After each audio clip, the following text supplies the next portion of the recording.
पिछली वीडियोस में मैंने बताया था, जो कि पार्ट 1 था, जिसमें कि जो महिलाएं पीरियड से परेशान नहीं है, यानी जिनका पीरियड बिल्कुल फिक्स है, डेट टू डेट पर आ जाता है, यानी इस तारीख को भी आया और नेक्स्ट उसी तारीख को आएगा, तो उन महिलाओं का जो गर्भ है वो कब ठहरता है कब नहीं ठहरता है, वो सारी चीज़ें मैंने आपको पहले बता दी हैं।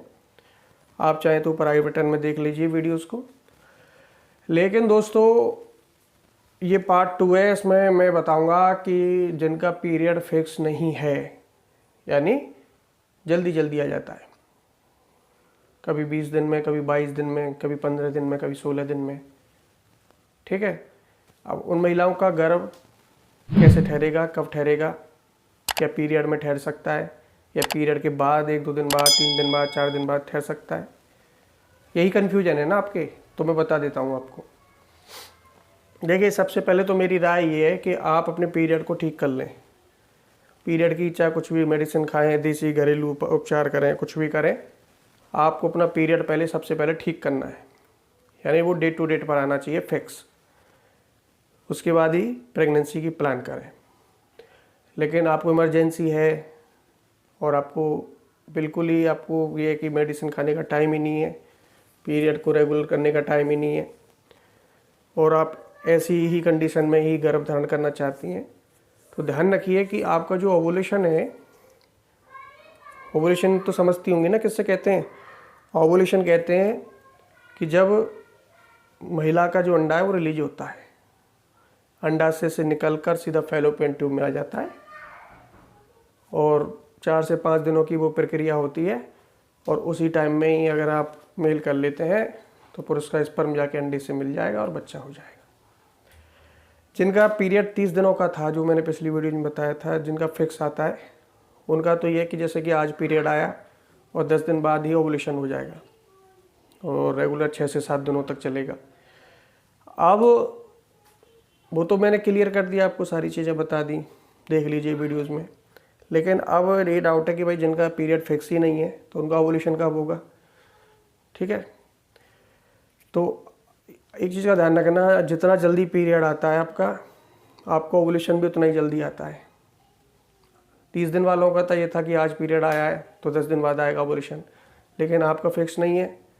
आपका हो सकता है पीरियड्स के अगले दिन ही स्टार्ट हो जाए ओवुलेशन आपका, ठीक है। जो अंडा बनने की प्रक्रिया है तो वो पीरियड के बाद ही स्टार्ट हो जाए। अब पीरियड में संबंध बनाएंगे तो नेचुरल सी बात है कि गर्भधारण तो होगा ही। अब ये क्यों होगा?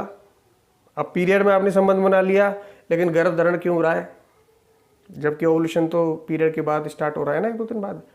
तो मैंने आपको पहले ही बताया था कि जो स्पर्म होता है वो 4 दिनों तक जीवित रहता है गर्भ में। पीरियड के मान लो पहले दिन ही आपने संबंध बना लिया तो 3-4 दिनों का पीरियड चलता है, तो 4 दिन तो जीवित रहता है, और पीरियड ख़त्म होते ही वो स्टार्ट हो जाएगा ओवुलेशन, और जो स्पर्म जो आपका जिंदा था वो अंडे से मिल जाएगा, ठीक है। तो पीरियड में भी पूरी संभावना होती है गर्भधारण की, अगर आप पीरियड में भी संबंध बना लेते हैं तो। इसलिए पीरियड्स के दौरान तो पहली बार संबंध बनाने नहीं चाहिए।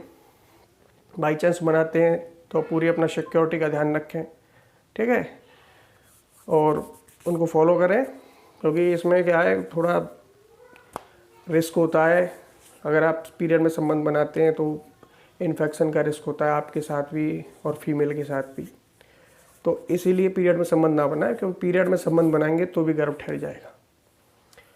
तो इतना तो आपके समझ में आ गया होगा कि ओवुलेशन कब होता है। ओवुलेशन आपका फिक्स नहीं होगा, इसका कोई डेट फिक्स नहीं है। अगर आपका पीरियड जल्दी जल्दी आता है तो आपका ओवुलेशन का डेट फिक्स नहीं होता है।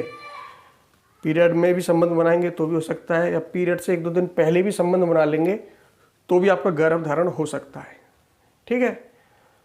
आपको ये रिस्क रहता ही है आपका, ये हो सकता है कि भाई जैसे कि आज पीरियड आया और जो आने वाले 10 दिन आपके लिए हैं वो आपके लिए रिस्क में ही रहेंगे कि भाई पीरियड के बाद जो 10 दिन है वो गर्भ धारण के लिए फिक्स हैं।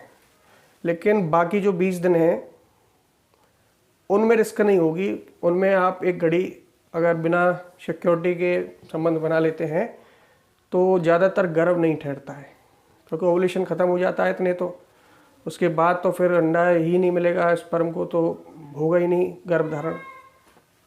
सारी प्रक्रिया अंडे पर डिपेंड करती है। आपका अंडा जब तक रिलीज नहीं होता है तो पुरुष चाहे कितना स्पर्म अंदर डाल दे उससे कोई फ़ायदा नहीं होता है। दोस्तों मेरे समझाने का तरीका कुछ ऐसा ही है, काफ़ी महिलाओं को समझ में नहीं आता, इसलिए मैं थोड़ा डीपली और डिटेल में ही बात करता हूँ और आपकी समझ में आ गया होगा मैंने क्या बोला है, ठीक है। और अगर आपको कुछ भी मन में डाउट हो, आप कुछ भी क्वेश्चन करना चाहती हैं, तो अगर आपके मन में कुछ भी डाउट हो इस चीज़ को लेकर, गर्भधारण को लेकर कुछ आप क्वेश्चन करना चाहती हैं तो कमेंट कीजिए प्लीज़। कमेंट में कुछ ना कुछ आप पूछते रहिए और वीडियो को लाइक कर दीजिए करें।